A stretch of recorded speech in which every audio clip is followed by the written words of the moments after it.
Hey guys, Bobby Bollinger here, and lately I have been going off on a lot of videos because I make them pissed because I kinda should be a little bit pissed at them recently. But today it's a video on something that kind of unified a lot of people. Not all, unfortunately, and we call those people Ron. But for the most part, everyone knows Game of Thrones final season, number 8. It sucked. And it sucked bad. It wasn't fun to watch, it was poorly written, characters just not doing what they should do.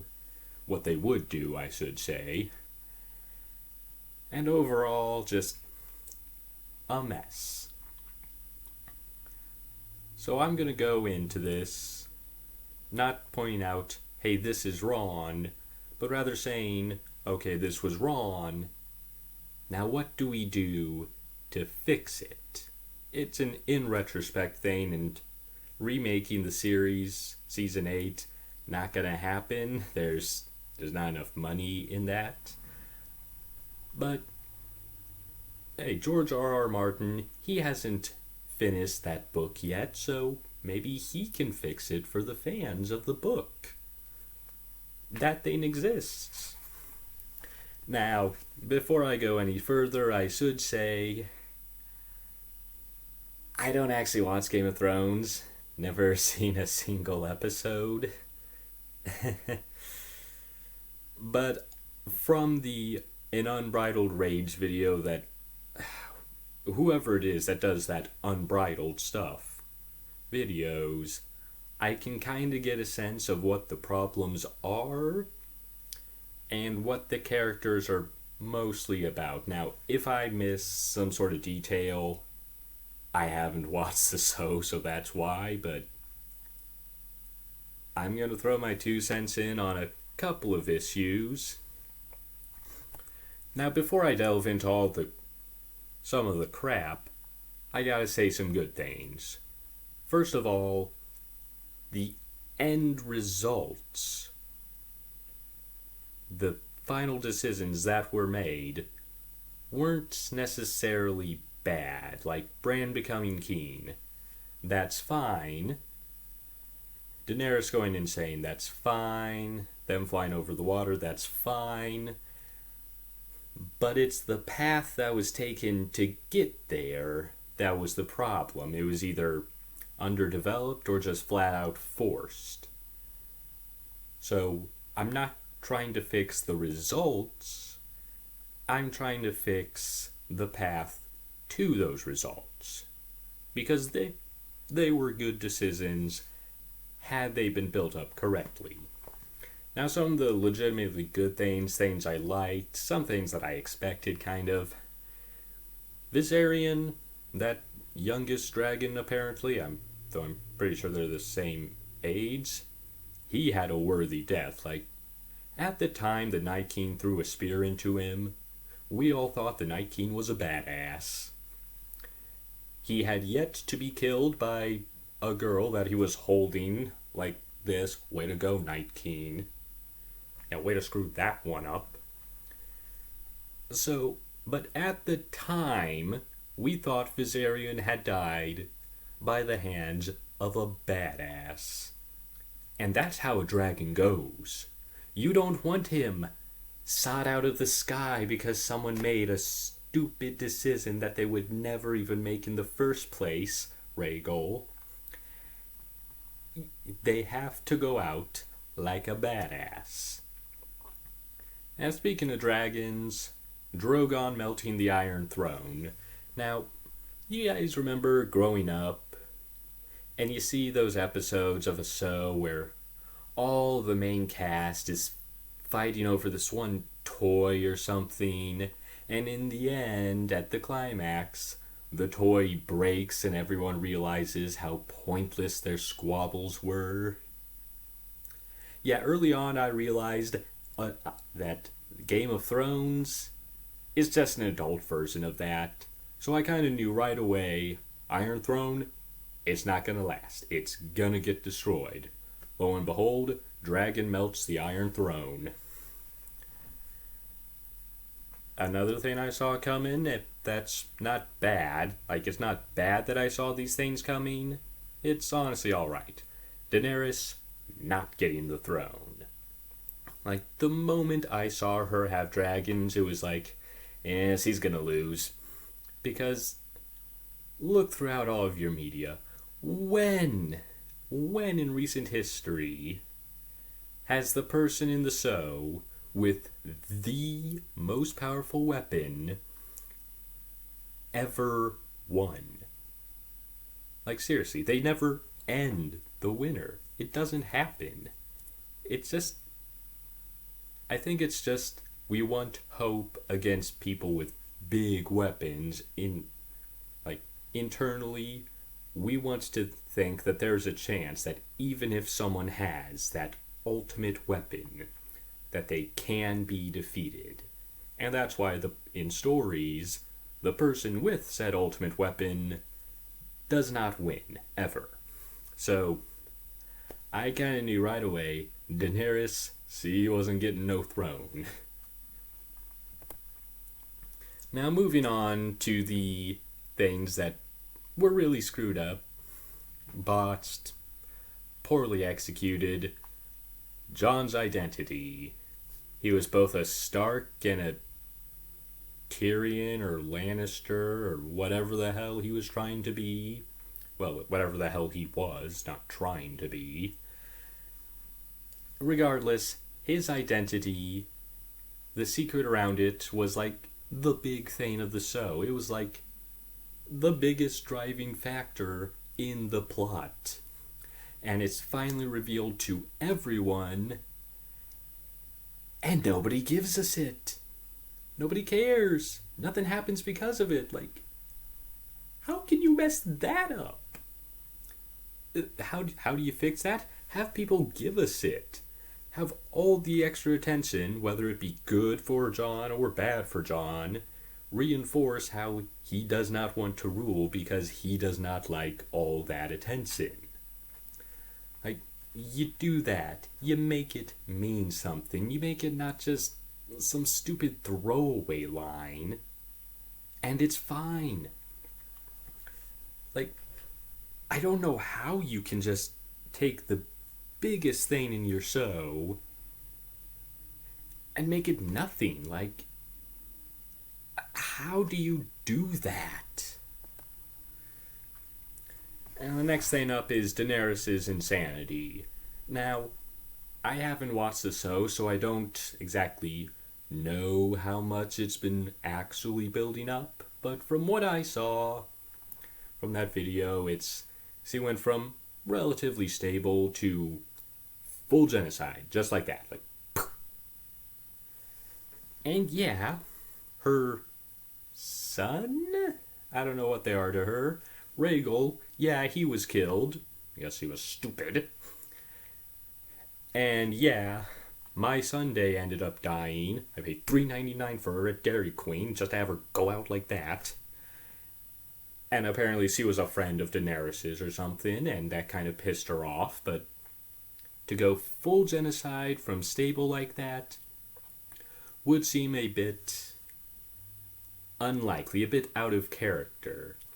And it makes Jon Snow just suddenly killing this person that he loves little bit off. Like, if this had been built up over time, Jon doing it would have made sense because he'd have seen it coming and known that maybe eventually I'm gonna have to step in here.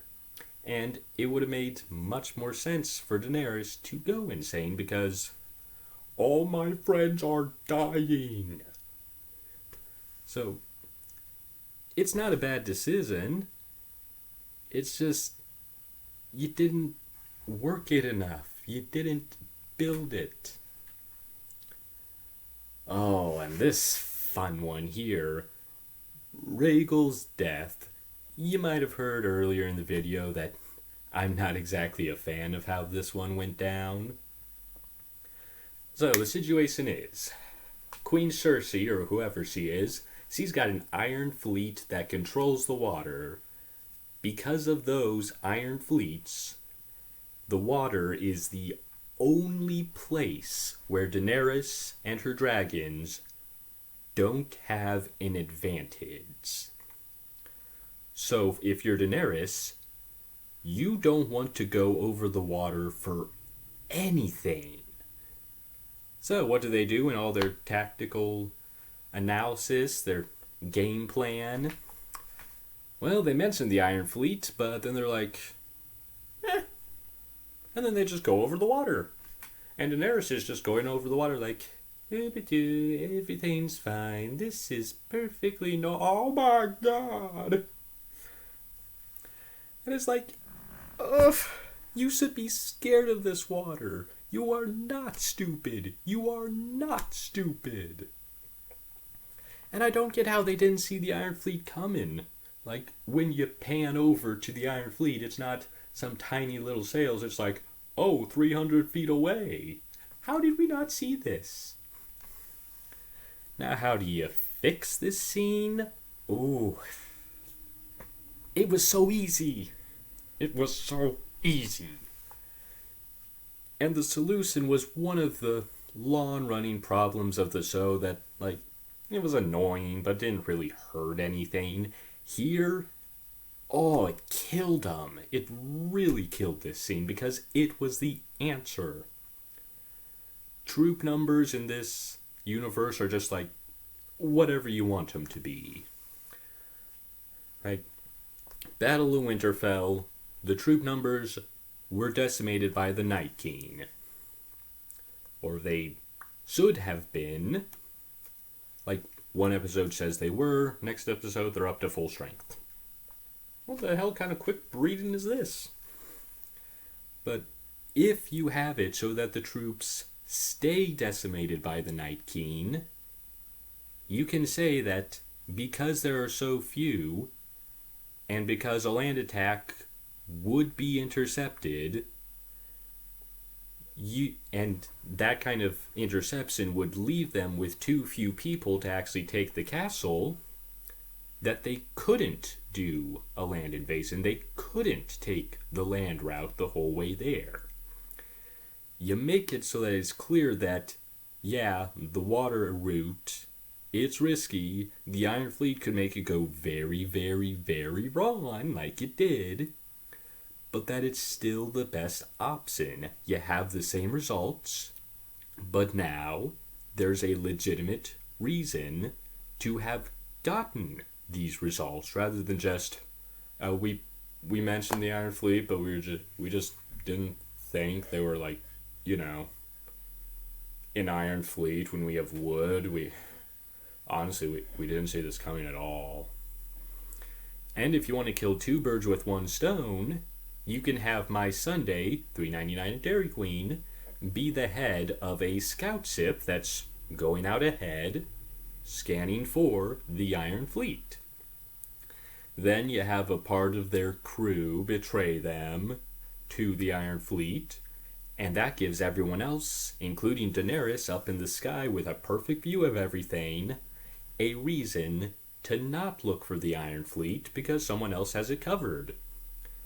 So when that ship betrays them, it gives the Iron Fleet a reason to have caught them by surprise, and my Sunday has a reason to be captured rather than having it just occur off screen. Like, that just makes it look like she went out like a wimp. Like, you saw why, you saw her fighting back. Her going out can have a legitimate impact. But you didn't. So it's just like, when the hell did this happen? What's going on? Oh, she's dead. Okay. Now I wanted to give a shit, but now I can't. And finally, about Rhaegal's death, make Drogon give us it. This is his brother, I think. I think they're brothers. I think all the dragons were dudes. If you want to kill a dragon out of nowhere, give him a lackluster death on its own, you have to make us care for them as characters to make up for that. And Drogon is not expressive enough to convey much character. Like, Rhaegal goes down and he's like, "Oh no, that's not good." Like, you know it's bad when Daenerys showed more emotion than Drogon. Like, he doesn't do that. Like, have Drogon care, and maybe we'd care a little bit more. I realize that would whittle its way into your animation budget a little bit more, but trust me, HBO, you were making plenty of money. You didn't have to cut corners. Next issue, it's like, it's not even that big of a plot problem. It doesn't sound like it should be a huge issue, but people had a really strong response to this one. Jon's goodbye to Ghost. Or lack of. So, when Jon sent Ghost to live with the wild peoples up north, he just kind of, bye, Ghost, bye, later, see ya, maybe, oh wait, no, we're not, I think I'm supposed to be sad. Like, in the books, Jon and Ghost have a much stronger bond than they do in the series. Like, every direwolf has a stronger bond with its person in the book. But even for the TV series, this was kind of lackluster. Like, this is Jon's best friend. This is the one who didn't care about him being a Tyrion or an Aryan Brotherhood thing, I don't know. Ghost never gave a shit. He was his best buddy through thick and thin, stayed with him when he was dead, and then resurrected, which never really went anywhere, but he stayed with him through everything as the best boy. And when it's finally time for Jon to say goodbye to him, he just leaves. Like, later, buddy. See, I won't see you. Won't see you. Nah. And it's just like, that's not how Jon would act. I mean, yes, in the end, they came back together, but that doesn't mean the goodbye meant nothing. Because Jon didn't know he was going to see Ghost again. So at the time, his goodbye should have been a goodbye. It should have meant something. It should have thrown a strong emotional connection. Because there was a strong emotional connection. And everyone loves the doggos. They want to see them end right on them. And this pissed people off for very good reason.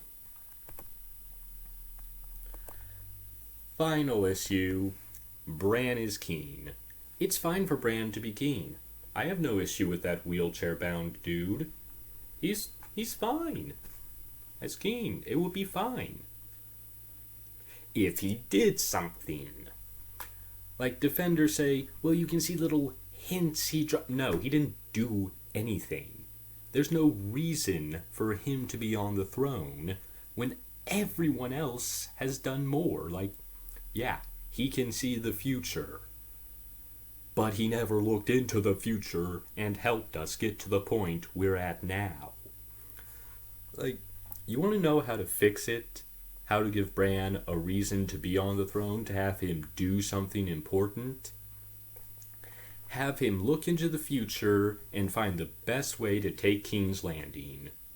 Why they didn't do that, I don't know. You'd think a guy who can see all the possibilities, you'd think Doctor Strange would be kind of nice to have.